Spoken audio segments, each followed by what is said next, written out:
आज से लगभग 1500 साल पहले जब अरब में इंसानियत का नामो निशान मिट चुका था, लोग गुलामों को नीचा समझते थे, छोटी बच्चियों को जिंदा दफन कर दिया करते थे और बुतों की पूजा आम थी। यहाँ तक कि काबा शरीफ में भी बुत रखे हुए थे। उस दौरान यहूदियों को यह ज्ञान था कि एक नबी जल्द ही आने वाला है जो पूरी दुनिया में इंसाफ कायम करेगा, क्योंकि बाइबल में उस नबी का नाम अहमद लिखा हुआ था, जो कि आज भी यह बाइबल में मौजूद है। इसलिए मेरे प्यारे दोस्त यहूदी उस वक्त हुजूर अहमद सल्लल्लाहु अलैहि वसल्लम का इंतजार ठीक वैसे ही कर रहे थे जैसे हम आज इमाम मेहंदी अलैहिस्सलाम का कर रहे हैं। तो मेरे प्यारे मीठे मीठे इस्लामी दोस्तों, हम इस वीडियो में द राइज ऑफ इस्लाम की मुकम्मल हिस्ट्री बयान करने वाले हैं। तो आप लोगों से गुजारिश है कि इस वीडियो को पूरा देखें, और हाँ, आप लोगों की दुआ और लाइक, सब्सक्राइब, कमेंट, शेयर के सपोर्ट से हमारा चैनल मोनेटाइज हो चुका है, जिसके लिए आप लोगों को तहे दिल से शुक्रिया, और आगे भी इसी तरह का प्यार बनाए रखें। तो मेरे प्यारे भाई, फिर कुछ साल बीतने के बाद 570 ईस्वी में वह घड़ी आ गई जब हमारे और आपके नबी पाक हजरत मोहम्मद सल्लल्लाहु अलैहि वसल्लम इस दुनिया में तशरीफ लाए। और जैसे ही आप सल्लल्लाहु अलैहि वसल्लम का पैदाइश हुआ, काबा में रखे सारे बुत खुद ब खुद टूटने लगे, और पारसियों के मंदिर में जो हजारों साल से जलती हुई आग जल रही थी, वो अचानक से बुझ गई। यह उस वक्त के कुफ्र के समाप्त होने का इशारा था।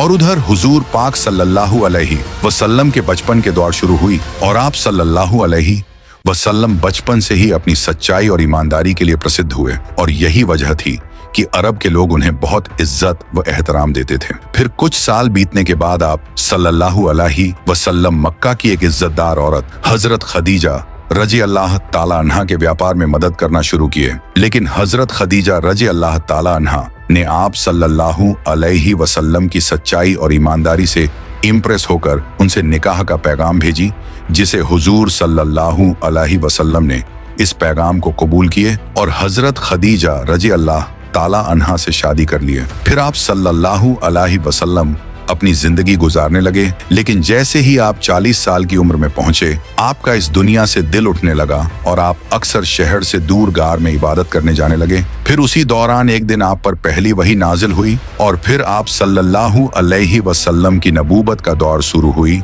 और धीरे धीरे आप सल्लल्लाहु अलैहि वसल्लम की नबूवत का ऐलान हुआ। और सबसे पहले हजरत खदीजा रजी अल्लाह ताला अन्हा और इमाम अली रजी अल्लाह ताला अन्हा ने इस्लाम कबूल किया। और उधर ये सब देखकर मक्का के काफिरों ने आप सल्लल्लाहु अलैहि वसल्लम को तंग करना शुरू कर दिया, और एक दिन तो आपकी जान को भी खतरा होने लगा। लेकिन अबू तालिब और हजरत खदीजा रजी अल्लाह ताला अन्हा ने आपकी हिफाजत की। लेकिन 619 ईस्वी में दोनों का वफात हो गया, और अब आप सल्लल्लाहु अलैहि वसल्लम अकेले पड़ गए, और अरब के काफिरों ने इस का फायदा उठाकर आपकी हत्या करने की साजिश की। लेकिन अल्लाह रब्बुल इज्जत ने आप सल्लल्लाहु अलैहि वसल्लम को मदीना की ओर हिजरत करने का आदेश दिया। जहां मक्का में लोग आप सल्लल्लाहु अलैहि वसल्लम को शहीद करने की साजिश कर रहे थे, वहीं मदीना में औस और खजर कबीले के लोग आपके पास आए और आपको मदीना आने की दावत दी, क्योंकि मदीना के लोग यहूदियों से बहुत सालों से ये सुनते आ रहे थे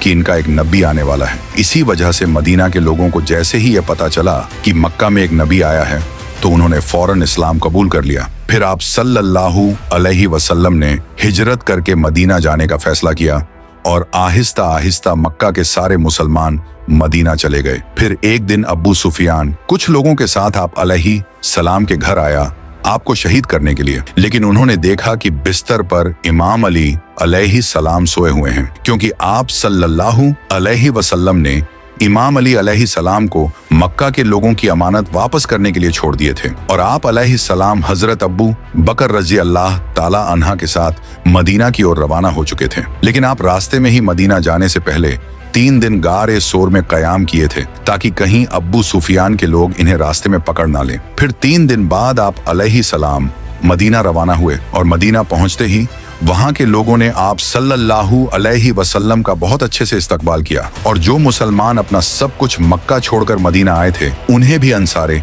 मदीना ने खूब सपोर्ट किया। जब आप सल्लल्लाहु अलैहि वसल्लम मदीना पहुंचे तो आपने सबसे पहले मदीना के यहूदियों के साथ एक डील की। अगर मदीना पर कोई हमला होता है तो हम अपनी दुश्मनी भूलकर एक होकर मदीना को डिफेंड करेंगे। मदीना हिजरत करने के 2 साल बाद इस्लाम की पहली जंग बद्र हुई। मक्का के काफिरों ने मुसलमानों से उनका सब कुछ छीन लिया था और अल्लाह ने मुसलमानों को काफिरों से बदला लेने की इजाजत दी। मुसलमानों ने बिना ज्यादा हथियारों के काफिले को लूटने का सोचा, लेकिन जैसे ही अब्बू सुफियान को इस बात का पता चला, उसने मक्का से मदद के लिए 1000 सैनिक भेजे और इस तरह जंग बद्र की शुरुआत हुई, जिसमें मुसलमान सिर्फ 313 थे। लेकिन जंग में मुसलमानों की मदद के लिए अल्लाह ने फरिश्तों को भेजा, जिन्होंने काफिरों को बुरी तरह हराया। इस जंग में काफिरों का सबसे बड़ा दुश्मन अब्बू जहल मारा गया। जंग बद्र इस्लाम की सबसे बड़ी जीत साबित हुई और यह उस वक्त के कुफ्र के खिलाफ इस्लाम की ताकत का प्रतीक बन गई। लेकिन जंग बदर में हार के बाद मक्का के काफिरों की इज्जत पूरे अरब में दांव पर लग गई थी। बदले की आग से भरे अब्बू सुफियान ने मक्का के 3000 जांबाजों का लश्कर तैयार किया। इस लश्कर में खालिद बिन वलीद जैसे माहिर जंगजू भी शामिल थे। जब इस बात का पता आप सल्लल्लाहु अलैहि वसल्लम को चला तो आप इस जंग को मदीना में ही लड़ने का फैसला किया, ताकि मदीना के यहूदियों के साथ हुए समझौते का फायदा हो। मगर कई सहाबा ने मदीना के बाहर रेगिस्तान में जंग लड़ने पर जोर दिया, जिससे आप सल्लल्लाहु अलैहि वसल्लम ने उनकी राय मान ली और 1000 मुसलमानों का छोटा सा लश्कर लेकर 3000 काफिरों के सामने निकल पड़े। फिर मैदान पहुंचकर जंग शुरू होने ही वाले थे कि जंग के ऐन वक्त पर मुनाफिक अब्दुल्लाह इब्न उबई 300 लोगों के साथ जंग छोड़कर चला गया। अब सिर्फ 700 मुसलमान काफिरों के विशाल लश्कर का सामना कर रहे थे। आप सल्लल्लाहु अलैहि वसल्लम ने 50 तीरंदाजों को ओहद पहाड़ की बैक साइड पर खड़ा कर दिया और सख्त हुक्म दिया कि चाहे कुछ भी हो अपनी जगह न छोड़ें। मुसलमानों की शुरुआती फतह ने काफिरों को पीछे हटने पर मजबूर कर दिया, लेकिन तीरंदाजों ने गलती कर दी। जीत के गुमान में उन्होंने अपनी जगह छोड़ दी, जिससे खालिद बिन वलीद ने हमला बोल दिया। फिर मुसलमान दोनों तरफ से घिर गए और कई शहीद हुए और उसी वक्त आप सल्लल्लाहु अलैहि वसल्लम पर भी हमला हुआ। इस अफरा तफरी में आप सल्लल्लाहु अलैहि वसल्लम के दांत मुबारक शहीद हो गए और अफवाह ये फैल गई कि आप सल्लल्लाहु अलैहि वसल्लम शहीद हो गए। सहाबा में खौफ फैल गया, लेकिन 12 बहादुर सहाबी आप सल्लल्लाहु अलैहि वसल्लम के साथ डटे रहे। इनकी बहादुरी ने हालात संभाले और अब्बू सुफियान को पीछे हटना पड़ा। फिर कुछ साल बाद अब्बू सुफियान ने हार नहीं मानी और दोबारा उसने अरब के कई कबीलों को मिलाकर इस बार 10,000 का लश्कर तैयार करके मदीना के मुसलमानों को बर्बाद करने के लिए मदीना की तरफ निकल पड़ा। और उधर जब आप सल्लल्लाहु अलैहि वसल्लम को इस बात का पता चला तो फौरन आपने एक मीटिंग बुलाई और उस मीटिंग में मदीना के एक सहाबी हजरत सलमान फारसी रजी अल्लाह ताला अन्हा ने आप सल्लल्लाहु अलैहि वसल्लम को खंदक खोदने का मशवरा दिया। लेकिन मदीना के पहाड़ी इलाके में खंदक खोदना आसान नहीं था। फिर भी सहाबा की मेहनत और आप सल्लल्लाहु अलैहि वसल्लम की रहनुमाई से यह काम पूरा हुआ। और जब अब्बू सुफियान अपने लश्कर को लेकर मदीना पहुंचा तो खंदक देखकर दुश्मन सब हैरान रह गए। लेकिन अरब का मशहूर जंगजू अम्र बिन अब्दवद जैसे तैसे खंदक पार करने में कामयाब होकर अम्र ने मुसलमानों को चैलेंज किया, लेकिन मुसलमान के 3000 के लश्कर में किसी ने आगे बढ़ने की हिम्मत नहीं की। सिर्फ 27 साल के इमाम अली अलैहि सलाम ने आप सल्लल्लाहु अलैहि वसल्लम से इजाजत मांगी। फिर 3 बार के इनकार के बाद आखिरकार उन्हें इजाजत मिली। अम्र ने इमाम अली को देखा तो कहा, तुम्हारे वालिद अब्बू तालिब मेरे दोस्त थे, मैं तुमसे नहीं लड़ सकता। मगर इमाम अली ने जवाब दिया, मैं तुमसे लड़ने ही आया हूँ। उसके बाद उन दोनों के मुकाबले हुए, जिसमें इमाम अली अलैहि सलाम ने एक ही बार में अम्र को मात दे दी। यह देखकर खंदक पार करने की हिम्मत दुश्मन ने फिर नहीं की और कुछ दिन बीतने के बाद अल्लाह ताला ने तेज आंधी भेजकर काफिरों के खेमे तबाह कर दिए। उनके खाने पीने का सामान खत्म हो गया और आखिरकार उन्हें लौटना पड़ा। फिर इसी खंदक के जंग के बीच में ही काफिरों ने मदीना के यहूदियों को फुसलाकर गद्दारी पर मजबूर किया। मगर हजरत नोएमान बिन मसूद रजी अल्लाह ताला अन्हा के चालाकी भरे प्लान ने उनके इरादे नाकाम कर दिए थे। फिर जंग के बाद आप सल्लल्लाहु अलैहि वसल्लम इसके लिए यहूदियों के खिलाफ कार्रवाई की और उनकी गद्दारी के लिए तौरा के कानून के मुताबिक सजा दी और फतह का ऐलान हुआ। खंदक की जंग के बाद जब अब्बू सुफियान अपने लश्कर के साथ लौटे थे तो आप अलैहि सलाम ने फरमाया था, अब यह अरब तुम्हारे खिलाफ कभी नहीं आएंगे, अब तुम उन पर हमला करोगे। इसी दौरान अल्लाह ने आप अलैहि सलाम को ख्वाब में उम्रा करने का हुक्म दिया तो आप अलैहि सलाम ने लगभग 1500 सहाबा के साथ मक्का का रुख किया। मक्का के मुशरिकीन को लगा कि मुसलमान हमला करने आ रहे हैं, तो उन्होंने खालिद बिन वलीद को जासूसी करने के लिए भेजा। खालिद बिन वलीद ने यह साबित किया कि मुसलमान सिर्फ उम्रा करने आ रहे हैं। फिर भी अबू सुफियान ने कहा, हम मक्का के सरदार हैं, हम बिना इजाजत के उम्रा नहीं होने देंगे। इस पर उन्होंने मुसलमानों को रोकने के लिए उर्वा बिन मसूद को भेजा। उर्वा ने आप अलैहिस्सलाम से कहा कि उनके साथियों को डर लगेगा और वे उन्हें छोड़ देंगे या फिर वे अपनी जान बचाने के लिए वापस लौट जाएंगे। इस पर सहाबा को गुस्सा आया और यह साबित करने के लिए कि वे आप अलैहिस्सलाम से कितनी मोहब्बत करते हैं, उन्होंने अपने वजू के पानी तक की रक्षा की। उर्वा ने यह देखा और वापस जाकर अबू सुफियान को यह सब बताया तो उसने कहा, मैंने कई बादशाहों के दरबार देखे हैं, लेकिन मोहम्मद के साथियों जैसी मोहब्बत कहीं नहीं देखी। इसके बाद मुशरिकीन ने आप अलैहिस्सलाम के साथ एक डील की। डील में ये शर्तें थीं कि मुसलमान अगले साल उम्रा कर सकते हैं और अगर कोई मक्का से मदीना आता है तो उसे वापस नहीं किया जाएगा। ये डील मुसलमानों के लिए काफी कठिन थी, लेकिन आप सल्लल्लाहु अलैहि वसल्लम ने यह डील स्वीकार की। इसके बाद एक दिलचस्प घटना घटी। जिस व्यक्ति ने यह डील लिखी थी उसका बेटा इस्लाम कबूल करके आप अलैहिस्सलाम के पास आ गया और वह अपने काफिर पिता के पास वापस नहीं जाना चाहता था, तो आप अलैहिस्सलाम ने उसे माफ कर दिया। लेकिन जल्द ही एक अन्य मुसलमान अबू बसीर मदीना पहुंचा, जिसे वापस भेज दिया गया। लेकिन रास्ते में उसने मक्का के काफिरों को कत्ल कर दिया और मदीना के बाहर एक जगह पर छिप गया। धीरे धीरे और भी लोग इस्लाम कबूल करके वहां आने लगे और काफिले लूटने लगे। इससे मक्का के काफिरों को भारी नुकसान हुआ और उन्होंने तंग आकर डील को खत्म कर दिया ताकि अब कोई मुसलमान मक्का से इस्लाम कबूल करने न जाए। इस तरह मुसलमानों की ताकत ने मुशरिकीन के खिलाफ डील को उलट दिया। सुलह हुदैबिया के बाद आप सल्लल्लाहु अलैहि वसल्लम ने खैबर के यहूदियों को हराने के लिए 1600 मुसलमानों के साथ अभियान शुरू किया। खैबर का किला एक मजबूत गढ़ था और इसके अंदर एक शक्तिशाली योद्धा मरहब था जो पूरे अरब में प्रसिद्ध था। आप अलैहिस्सलाम ने कई सहाबा को खैबर के किले पर भेजा, लेकिन सफलता नहीं मिली। तो फिर आपने घोषणा की कि झंडा उस व्यक्ति को दिया जाएगा जो अल्लाह और उसके रसूल से सच्ची मोहब्बत करता है और अल्लाह और उसके रसूल उससे मोहब्बत करता है। यह ऐलान सुनकर सहाबा बेताबी से झंडा लेना चाहने लगे, लेकिन आप अलैहिस्सलाम ने इमाम अली को बुलाया और झंडा उन्हें दिए तो हजरत अली अलैहिस्सलाम ने कहा कि मैं आखिर सांस तक लड़ूंगा, कह के आगे बढ़े और सामने मरहब खड़ा था। इसने कहा कि मेरा नाम मरहब है और कोई ऐसा इंसान नहीं जो मेरा मुकाबला कर सके।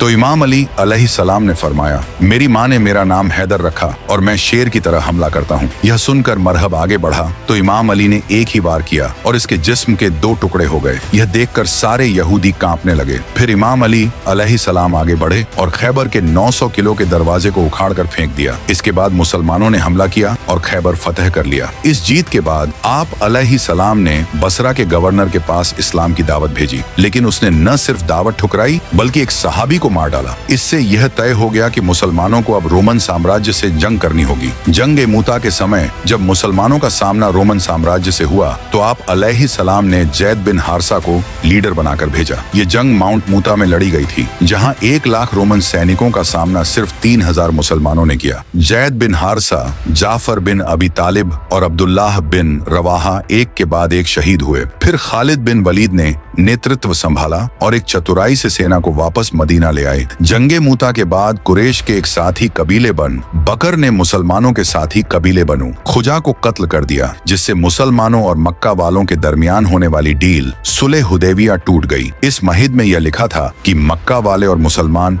10 साल के लिए कोई जंग नहीं करेंगे, लेकिन इस कत्ल के बाद अब यह मुसलमानों के खिलाफ ऐलान जंग था। तो आप सल्लल्लाहु अलैहि वसल्लम ने मक्का से जंग करने के लिए 10,000 का लश्कर सीक्रेट तैयार करना शुरू कर दिया। लेकिन एक इंसान ने मक्का वालों को इसकी खबर देने के लिए एक औरत के हाथ खत भेजा, जिसकी अल्लाह ने आप अलैहिस्सलाम को खबर दे दी और फिर आपने इमाम अली अलैहिस्सलाम को भेजा। इमाम अली ने इस औरत को पकड़ लिया, लेकिन आप सल्लल्लाहु अलैहि वसल्लम ने इस औरत को माफ कर दिया। अबू सुफियान को अब इस बात का पता चल चुका था कि मुसलमान अब मक्का पर हमला करेंगे और अब मुसलमानों के पास बहुत ताकत है, जिससे अब इनकी मौत पक्की है। तो उन्होंने आप सल्लल्लाहु अलैहि वसल्लम से बहुत मिन्नतें कि सुलह हुदैबिया कायम रखें, लेकिन आपने इनकी बात नहीं मानी। इसके बाद आप सल्लल्लाहु अलैहि वसल्लम 10,000 का लश्कर लेकर मक्का पहुंचे, जिसे देखकर मक्का वालों ने सरेंडर कर दिया और इस तरह सिवाय कुछ लोगों को कत्ल किए आपने मक्का फतह कर लिया, जिससे देखकर अबू सुफियान ने भी सरेंडर कर दिया और इस्लाम कबूल कर लिया। फिर आपने भी मक्का के लोगों को माफ कर दिया। फतह मक्का के बाद अभी भी अरब के कुछ कबीले ऐसे थे जिन्हें मुसलमानों की इस बढ़ती हुई ताकत से डर लगने लगा, जो कि ताइफ के हवाजन और सकी कबीले थे। तो इन्होंने मुसलमानों के खिलाफ हमला करने का फैसला किया। तो आप सल्लल्लाहु अलैहि वसल्लम 12,000 का लश्कर लेकर इनके खिलाफ जंग करने ताइफ निकल पड़े। ताइफ में हुनैन नामी पहाड़ों के दरमियान मुसलमानों का सामना यहूदियों से हुआ। इसी वजह से इसे जंगे हुनैन कहा जाता है। इस जंग में कुछ मुसलमानों के मुंह से कुछ जुमले निकले। इन मुसलमानों ने कहा कि बद्र में हम सिर्फ 313 थे और आज हम 12,000 हैं, जिसके मुकाबले में काफिर तो हमसे बहुत कम हैं। ये जंग तो हम आराम से जीत जाएंगे। तो अल्लाह को इनका गुरूर पसंद नहीं आया। इसके बाद जब जंग शुरू हुई तो काफिरों ने ऐसा हमला किया, मुसलमान झेल नहीं पाए तो सारे मुसलमान वापस भागने लगे। सिर्फ 80 सहाबा आप अलैहिस्सलाम के साथ बाकी रहे और आप अलैहिस्सलाम अकेले काफिरों की तरफ बढ़े और कहा, बेशक मैं नबी हूँ, इसमें कोई शक नहीं, और अबू तालिब का बेटा हूँ। और फिर आपने अपने हाथ से मिट्टी उठाई और काफिरों की तरफ फेंकी और इस तरह सारे काफिर अंधे हो गए, जिससे मुसलमान ये जंग जीत गए। इस जंग से मुसलमानों को बहुत माल एक गनीमत मिला। जंगे मूता के बाद जब खालिद बिन वलीद रजी अल्लाह ताला अन्हा मुसलमानों को सेफली मदीना ले आए, तो इस बार आप अलैहिस्सलाम ने रोमन एम्पायर के खिलाफ दोबारा जंग करने का फैसला किया। और कुरान में इस जंग से रिलेटेड साफ तौर पर फरमान आ गया था कि जो मुसलमान इस जंग में शामिल ना हुआ वो मुनाफिक हो जाएगा। यह मुसलमानों पर अब तक की सबसे बड़ी आजमाइश थी, क्योंकि इस वक्त मदीना में खजूर की फसल तैयार हो चुकी थी और इसी वक्त मुसलमानों को जंग पर जाना था, जिससे इनकी फसल जाय हो जाती। और जंग भी उस वक्त की सबसे पावरफुल फौज रोमन एम्पायर से थी, जहां 1 लाख फौज इनके इंतजार में बैठी थी, जबकि मुसलमान सिर्फ 30,000 थे। और यह जो अभी तक का सफर था, यह भी बहुत ही डिफिकल्ट सफर था। अब यह वो वक्त था जब आप सल्लल्लाहु अलैहि वसल्लम के सच्चे सहाबा और मुनाफिक का पता चलना था। इस जंग में ना जाने के लिए कई लोगों ने बहाने किए और वह मदीना में ही रुक गए। तो आप अलैहिस्सलाम ने मदीना की हिफाजत के लिए इमाम अली से कहा कि इस जंग में तुम नहीं जाओगे। तो इमाम अली अलैहिस्सलाम ये सुनकर मायूस होने लगे। तो आपने कहा कि तुम्हारी मेरे साथ वही निस्बत है जो मूसा की हारून से है, लेकिन मेरे बाद कोई नबी नहीं। तो इमाम अली अलैहिस्सलाम मदीना में ही रुक गए। जैसे ही आप सल्लल्लाहु अलैहि वसल्लम 30,000 का लश्कर लेकर तबू जंग लड़ने पहुंचे तो रोमन एम्पायर मुसलमानों की इतनी बड़ी फौज देखकर भाग गई। यह अल्लाह की तरफ से एक मौजा था और मुसलमानों के लिए आजमाइश थी। फिर आप अलैहिस्सलाम 40 दिन तक तबू पर ठहरे रहे। वहां रोमन एम्पायर के आसपास के कई कबीलों ने आकर आपके साथ डील कर ली। फिर जैसे ही आप तबू से वापस लौट रहे थे तो 14 ऐसे मुनाफिक आए जो सिर्फ इसलिए आए थे ताकि वह आपको शहीद कर सके, और इन लोगों ने एक तंग घाटी में आप पर हमला कर दिया। लेकिन अमर इब्ने यासिर और हुजैफा बिन यमा ने आप सल्लल्लाहु ताला अलैहि वसल्लम की हिफाजत की। इन 14 मुनाफिक ने अपने मुंह पर कपड़ा लपेट रखा था। इसके बाद आप सल्लल्लाहु अलैहि वसल्लम ने हजरत हुजैफा बिन यमा रजी अल्लाह ताला अन्हा को इन 14 मुनाफिक के नाम बताए, और उधर वही मदीना में मौजूद मुनाफिक ने अपनी एक अलग मस्जिद बना ली, क्योंकि उन्हें लगा कि आप सल्लल्लाहु अलैहि वसल्लम अब जिंदा वापस नहीं लौटेंगे और हम इस्लाम के सरदार बन जाएंगे। लेकिन जैसे ही आप वापस आए, आपने फौरन अल्लाह के कहने पर इस मस्जिद को तोड़ दिया। इस जंग के बाद अब इस्लाम एक ग्लोबल पावर बन चुका था, लेकिन यह आप सल्लल्लाहु अलैहि वसल्लम की जिंदगी की आखिरी जंग थी। इसके बाद आप सल्लल्लाहु अलैहि वसल्लम वफात पा गए और यहीं से इस्लाम का सबसे कंट्रोवर्शियल पीरियड शुरू हुआ। तो सब्सक्राइब योर चैनल।